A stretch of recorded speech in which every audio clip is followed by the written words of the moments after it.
November மத்திக்கு பிறகு பருவமழை தீவிரமடைவதற்கான சூழல் இருக்கு. தற்போது மழைப்பொழிவு இல்லைன்னு நிறைய கேள்வி வந்துட்டு இருக்கு. இது ஒரு சாதாரண இடைவெளி தான். இந்த இடைவெளியிலையும் ஆங்காங்கே இடியுடன் கூடிய மழை பதிவாகிட்டு இருக்கு. நவம்பர் 12ஆம் தேதிக்கு பிறகு மழை எப்போது நிற்கும்னு கேட்கும் அளவிற்கு மழைக்கான வாய்ப்புகள் இருக்கு.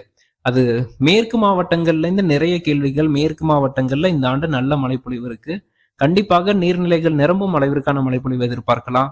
தென் மாவட்டங்கள்லயும் நீர்நிலைகள் நிரம்பும் அளவிற்கான மழைப்பொழிவு எதிர்பார்க்கலாம்.